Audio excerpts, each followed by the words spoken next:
Hello friends, welcome to my channel the aarI work. இன்றைக்கி நம்ம என்ன பார்க்க போகிறோம் அப்படின்னா மேஜிக் ஸ்டிச் வித் மோட்டிவேஷ்னல் தான் பார்க்க போகிறோம்.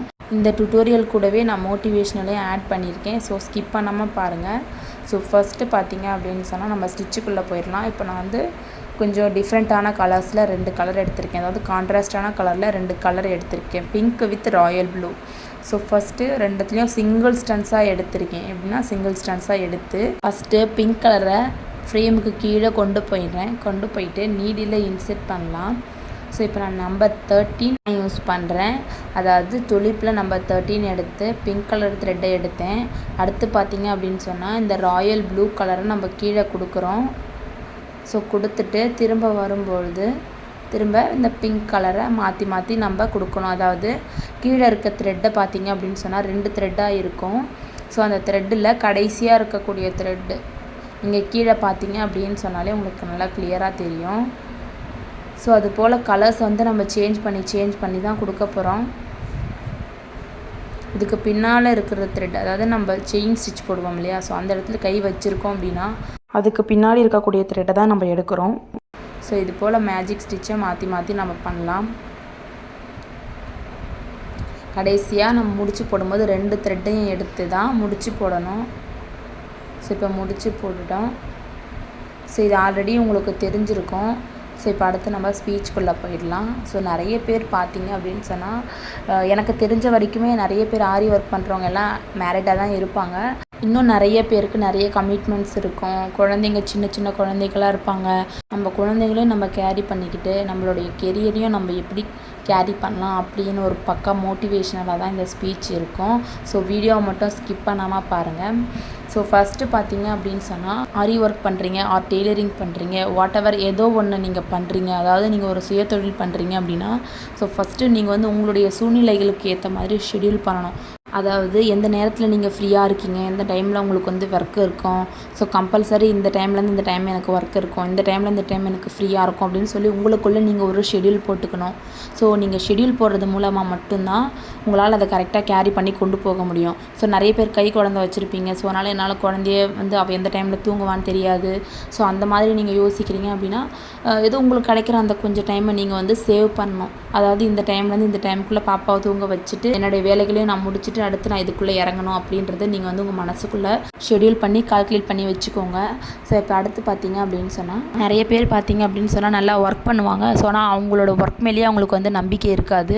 ஸோ நான் நல்லா ஒர்க் பண்ணுவேனா, நான் நல்லா தைப்பேனா, நான் நல்லா aarI ஒர்க் பண்ணுவேனா, அது போல் அவங்களுக்கு எந்த ஒரு நம்பிக்கையுமே இருக்காது. நம்பிக்கை இல்லாமையே என்னால் முடியுமான்னு சொல்லி அவங்களோட திறமைகளை அவங்களுக்குள்ளேயே பூட்டி வச்சுக்குவாங்க. ஸோ அது போல் உங்களோட திறமைகளை நீங்கள் உங்களோட உள்ளுக்குள்ளேயே நீங்கள் பூட்டி வச்சுக்கிட்டீங்க அப்படின்னு சொன்னால் அதனால் யாருக்கும் எந்த பயனும் கிடையாது. ஸோ உங்களோட திறமை யார் என்ன சொன்னாலும் சரி, உன்னால் முடியாதுன்னு யாராவது சொன்னாலும் சரி, நீங்கள் கேர் பண்ணிக்காதீங்க. மனுஷனாக பிறந்த எல்லாருக்குள்ளேயும் கண்டிப்பாக ஒரு திறமை இருக்கும். இங்கே திறமை இல்லாதவங்க மனுஷங்க யாரும் கிடையாது. திறமையை வெளிப்படுத்தாதவங்க தான் நிறைய பேர் இருக்கீங்க.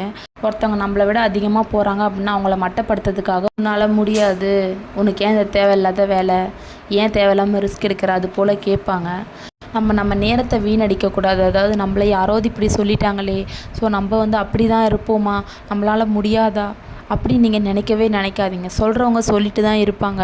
ஒரு லெவலுக்கு மேலே உங்கள் மனசே அதை நம்ப ஆரம்பிச்சிடும். ஃபஸ்ட்டு உங்களோட மைண்ட் எப்படி இருக்குது யோசிங்க. நீங்கள் எதை நம்புறீங்களோ அதுதான் உங்கள் வாழ்க்கையில் நடக்கும் அப்படிங்கிறத நீங்கள் நம்புங்க. உங்களால் முடியும் அப்படின்னா கண்டிப்பாக அது உங்களால் முடியும். அடுத்து பார்த்தீங்க அப்படின்னு சொன்னால் பர்ஃபெக்ட். அதாவது நீங்கள் கற்றுக்கிட்ட ஒரு வேலையில் நீங்கள் முழுசாக அதை கற்றுருக்கணும். உங்களை சுட்டி காட்டுறதுக்கு ஒரு பிழை இருக்கக்கூடாது. நீ இப்படி செஞ்சுருக்கியா அப்படி செஞ்சுருக்கியான்னு சொல்லி உங்களை யாரும் குறை சொல்லாத அளவுக்கு நீங்கள் ப்ராக்டிஸ் பண்ணியிருக்கணும். ஸோ நீங்கள் எந்த அளவுக்கு ப்ராக்டிஸ் பண்ணுறீங்களோ அந்த அளவுக்கு உங்களால் பர்ஃபெக்டாக தைக்க முடியும். So practice make a man perfect.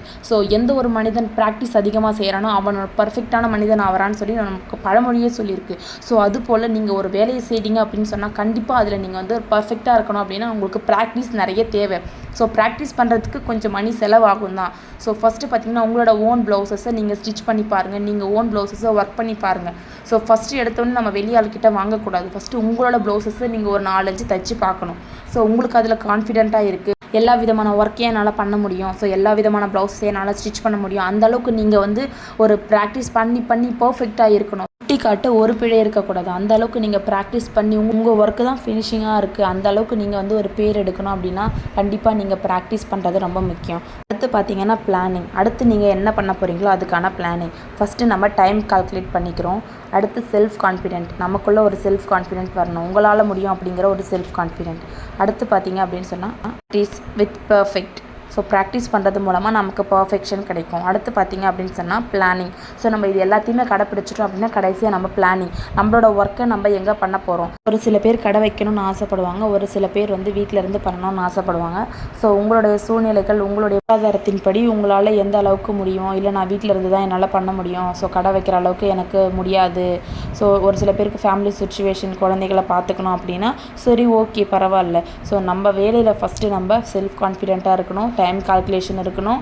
அடுத்து பார்த்திங்க அப்படின்னு சொன்னால் பர்ஃபெக்ஷன் இருக்கணும். அடுத்து நம்ம 4வது இந்த பிளானிங்கை கரெக்டாக பண்ண முடியும். இந்த 4 மெத்தடையும் நீங்கள் ஃபாலோ பண்ணுங்கள். ஸோ இன்றைக்கே நீங்கள் முடிவெடுங்க, நீங்கள் எப்படி இருக்க போகிறீங்க, அடுத்தவங்க சொல்கிற மாதிரி இருக்க போகிறீங்களா, இல்லை இன்னையிலேருந்து ஒரு புது முயற்சியாக புது மனுஷனாக நீங்கள் மாற போகிறீங்களா, உங்களுடைய வாழ்க்கையை நீங்கள் எப்படி மாற்ற போகிறீங்க அப்படின்னு குழம்பிட்டு இருந்த உங்களுக்கு இது ஒரு புத்துணர்ச்சியான வீடியோவாக இருந்திருக்கும். ஸோ அப்படி உங்களுக்கு இது யூஸ்ஃபுல்லான வீடியோவாக இருந்துச்சு, அந்த வீடியோக்கு ஒரு லைக் பண்ணிவிட்டு என்னோடய சேனலை சப்ஸ்கிரைப் பண்ணிக்கோங்க. தேங்க்ஸ் ஃபார் வாட்சிங்.